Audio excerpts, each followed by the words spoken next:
ఇవాల్టి కథ వల్లభుడి జబ్బు. వల్లభుడు అనేవాడు పొరుగురు వెళుతూ అడవి మార్గం పట్టి దారి తప్పాడు. అప్పుడు వాడికొక చోట నిద్రిస్తున్న నడి వయసుకున్ని కాటు వేయబోతున్న విషసర్పాన్ని చూశాడు.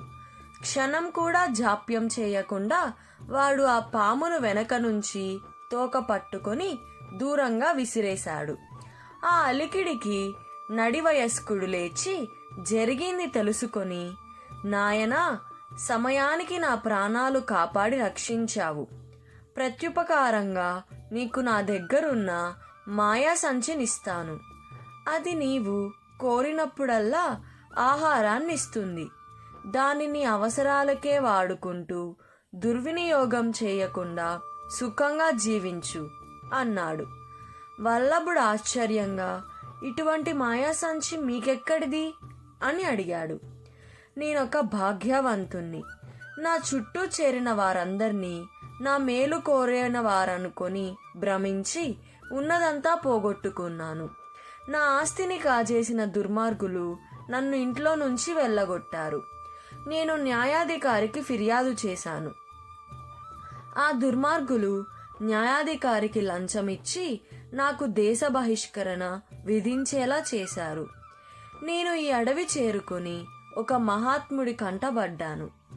ఆయన నా దుస్థితికి జాలిపడి నేను చేసిన పుణ్యాన్నొక మాయా సంచిగా మార్చి నాకిచ్చాడు. ఆ సంచిని అవసరానికి మాత్రమే వాడుకుంటూ మళ్ళీ మనుష్యుల మధ్యకు వెళ్ళడం ఇష్టం లేక ఇక్కడే కాలం గడుపుతున్నాను. ఇన్నాళ్లకు మనుష్యుల్లో ఒక మంచివాణ్ణి చూశాను. నాకెంతో తృప్తిగా ఉన్నది అన్నాడు నడివయస్కుడు.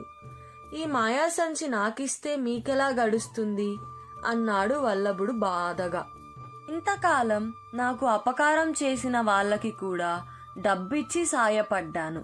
ఇంతకాలానికి నాకు ఉపకారం చేసిన మొదటి మనిషివి నువ్వు. నీకు ప్రత్యుపకారం చేయకుండా ఉండలేను. నన్ను గురించి ఆలోచించకు. నాకెలాగో అలాగా రోజులు గడుస్తాయి అన్నాడు నడివయస్కుడు. అయితే మీరు నాతో వచ్చి ఉండండి, నాకు ఎవ్వరూ లేరు అన్నాడు వల్లభుడు. నడివయస్కుడు దీనికి అంగీకరించాడు. వాళ్ళిద్దరూ కలిసి అతి కష్టం మీద సరైన దారి పట్టుకొని తిరిగి వల్లభుడి గ్రామం చేరుకున్నారు. కొంతకాలం బాగానే గడిచింది. మాయా సంచి ధర్మమా అని వల్లభుడికి తిండి లోటు లేదు. అయితే వాడికి అది తృప్తిగా లేదు. బాగా డబ్బు సంపాదించి మేడలు కట్టి వైభవంగా జీవించాలని వాడి కోరిక. ఆ కోరికను వాడు నడి వయస్కుడికి చెప్పాడు. అందుకు నువ్వు స్వయంగా కష్టపడాలి, మాయా సంచిని దుర్వినియోగం చేయకు అని హెచ్చరించాడు నడి వయస్కుడు. ఆ సంచిని దుర్వినియోగం చేస్తే ఏమవుతుంది అని అడిగాడు వల్లభుడు. నీకేమీ కాదు. నీ బుద్ధిని మాయా సంచి తప్పుదారి పట్టిస్తే ఆ మాయా సంచిని నీకిచ్చినందుకు తప్పు నాదవుతుంది. నేనే అనుభవిస్తాను అన్నాడు నడివయస్కుడు. భాగ్యవంతుడు కావాలన్న కోరికను చంపుకోలేక వల్లభుడు మాయా సంచితో భోజనం తయారు చేసి అందరికీ అమ్మసాగాడు. పెట్టుబడి లేకుండా అన్నం వస్తుండడం వల్ల త్వరలోనే వాడికి మంచి లాభాలు రాసాగాయి. ఈలోగా నడివయస్కుడు ఊళ్ళో చాలామంది ఇళ్లల్లో కష్టపడి పనిచేయసాగాడు. వల్లభుడెంత వారించినా ఆయన వినలేదు. తను చేసిన పనికాయన ఎవరి వద్ద నుంచి ప్రతిఫలం తీసుకునేవాడు కాదు. ఇందుకు ఎవరైనా ఆశ్చర్యపడి అడిగితే, బాబూ, నేను చేసిన పాపానికిది ప్రతిఫలం. ఇలా ఊరికే పని చేయకపోతే నేను నరకానికి పోతాను అనేవాడు. ఊళ్ళో వాళ్ళు కొందరు వల్లభుణ్ణి, నీవింత బాగా సంపాదిస్తున్నావు కదా, నీతో పాటుండే ఆ పెద్ద ఆయన అంత కష్టపడి పని చేస్తుంటే చూస్తూ ఊరుకుంటావేం అని మందలించారు. వల్లభుడు నడివయస్కుడితో ఒకనాడు, నీ మూలంగా నాకు చెడ్డ పేరు వస్తుంది. నువ్వు వాళ్ళ వీళ్ళ ఇళ్లల్లో పనిచేయడం మానుకో అన్నాడు. నడివయస్కుడు వాడి మాట లెక్క చేయకుండా, నీ దగ్గరున్న మాయా సంచి నా పుణ్యానికి ప్రతిఫలం. నా పుణ్యం ఉన్నంత కాలమే దాని మహిమ ఉంటుంది. ఆ పుణ్యం తగ్గిపోకుండా నేనే పని చేస్తున్నాను. నువ్వు మాయా సంచిని బాగా ఎక్కువగా వాడుతున్నావు కదా అన్నాడు. ఎప్పుడైతే నడి వయస్కుడికి పుణ్యం తనకు పనికి వస్తుందని తెలిసిందో ఆ తర్వాత వల్లభుడు ఇంకా మాట్లాడలేదు. వాడు బాగా ధన సంపాదనలో పడ్డాడు. ఏడాది తిరగకుండా మేడ కట్టి ధనవంతుల ఇంటి పిల్లను పెళ్లి చేసుకున్నాడు. ఉన్నట్టుండి వాడికి జబ్బు చేసింది. పేరు మోసిన వైద్యులు వచ్చి వాణ్ణి పరీక్షించి చూసి, ఈ జబ్బు మాకు అంతుబట్టడం లేదు, ఏ యోగినైనా దర్శించడం మంచిది అని సలహా ఇచ్చారు. వల్లభుడి భార్య వాణ్ణి బాగా పేరున్న ఒక యోగి దగ్గరకు తీసుకువెళ్లి చూపించింది.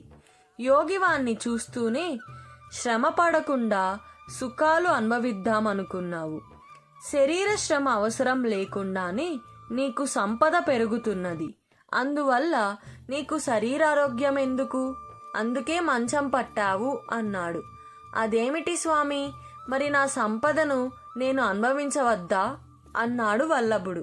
కష్టపడే వారికే అనుభవించే యోగం ఉంటుంది, అదీ కాక నువ్వు ఒకరి శ్రమను ఉపయోగించుకుంటున్నావు, ఆ పాపం నిన్ను వేధిస్తున్నది అన్నాడు యోగి. నా వద్ద ఒక మాయా సంచి ఉన్నది, అది ఒక ఆయన నాకు మనస్ఫూర్తిగా ఇచ్చాడు. ఆ సంచిని నేను ఎక్కువగా ఉపయోగిస్తే ఆ పాపం ఆయనదే కాని నాది కాదని ఆయనే చెప్పాడు అన్నాడు వల్లభుడు. మూర్ఖుడా, నీ పాపాన్ని ఆయన స్వీకరించి ఉండవచ్చు. నీ కారణంగా అంతులేని శ్రమకు గురైన ఆయనకు నీ మీద కోపం లేకపోవచ్చు, కానీ ఆయన పడే శ్రమంతా పాపంగా మారి నీకు చుట్టుకున్నది. ఇకనైనా బుద్ధి తెచ్చుకొని ఆయనకు సేవలు చేస్తూ అత్యాస మాని బ్రతుకు, నీ జబ్బు తగ్గిపోతుంది, సుఖపడతావు అన్నాడు యోగి. దానితో వల్లభుడికి తన తప్పు అర్థమై యోగికి నమస్కరించి తన పద్ధతిని మార్చుకుంటానని మాట ఇచ్చాడు. ఆ వెంటనే వాడి జబ్బు తగ్గిపోయింది. ఆ తర్వాత నుంచి వల్లభుడు మాయా సంచిని తన ఇంటి అవసరాలకు మాత్రమే ఉపయోగించుకుంటూ ధన సంపాదనకు స్వయం కృషి మీద ఆధారపడ్డాడు. నడి వయస్కుడిని ఎక్కడా పని చేయనివ్వకుండా తనే ఆయనకు పరిచర్యలు చేస్తూ కన్న తండ్రిలా చూసుకున్నాడు. క్రమంగా వల్లభుడి సంపద పెరగసాగింది. వాడు కలకాలం ఆయుర ఆరోగ్యాలతో సకల సంపదలు అనుభవిస్తూ సుఖంగా జీవించసాగాడు. కథ సమాప్తం. ఈ కథ మీకు నచ్చినట్లయితే మా ఛానల్కు లైక్ చేసి, షేర్ చేసి, సబ్స్క్రైబ్ చేయండి.